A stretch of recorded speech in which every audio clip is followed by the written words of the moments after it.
The topic is African American Unity for Success.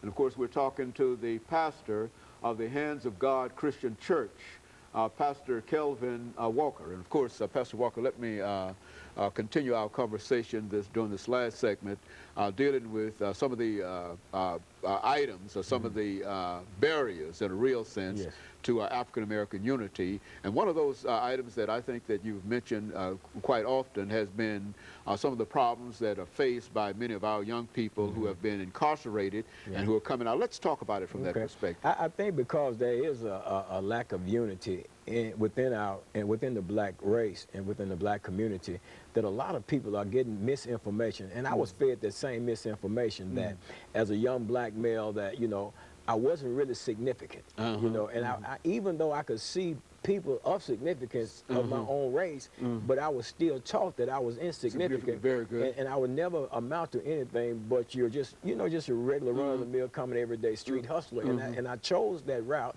and a lot of our people are choosing that route today. And what is happening is, Dr. Haney, as a result of that, they are finding themselves incarcerated in the prison system because there are more black males in prison than there are on college campuses. Okay, and you very well know that. But, you know, the thing is, there has got to be a solution to that. And that's got to be a coming together, because you got to look at, and I need to touch this real quick, and that is when you got other cultures that come into our country, they create businesses and stuff, and they start businesses, and it's not that they have anything against any other culture, whether it be the Caucasians or black Americans or whoever, but the thing is that they have a respect and a nurturing for their own culture. So when they start a business, they hire within their own culture. It's not that they don't have anything, that they have anything against us. It's just that that's the way they do, because they're united and they're supporting each other. So we have to look at that as well. And when it comes in terms of supporting especially the black males that are getting incarcerated in our prison systems and are coming back into our society and that don't have that support that they need to become productive, because now you know, you got the strikes against you. You used to be able to say, you know, without thinking that, you know, well, I got one strike on black, but you can't even really use that.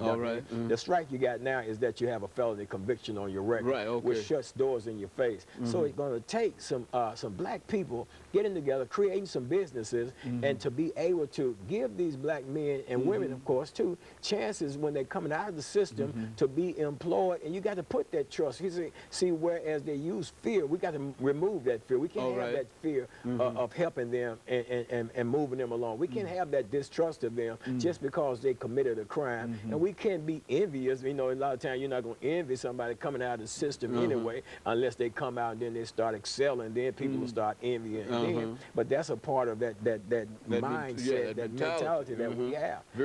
But Dr. Haney, there are some solutions that, you know, and I think one of the things, the churches got to become proactive in this thing. Very good. I think pastors need to really make it included in them. If they're not going to include it in their sermons, then they need to have, like I have in my church, I have a part in my church service called Pastor's Moment. And I address different issues about voter registration and anything that I feel like is pertinent to people knowing, and that's going to be pertinent to their growing. And I think we need to do that and encourage, you know, the unification of our people as a whole, in terms of buying businesses and helping other people and just coming together as a whole in our communities and stuff like that. Because, Dr. Haney, if we don't do it, it won't get done. You know, and another thing, I think that we're dealing with historical black colleges. I think that's another item that could benefit with African American unity, because many of our institutions are not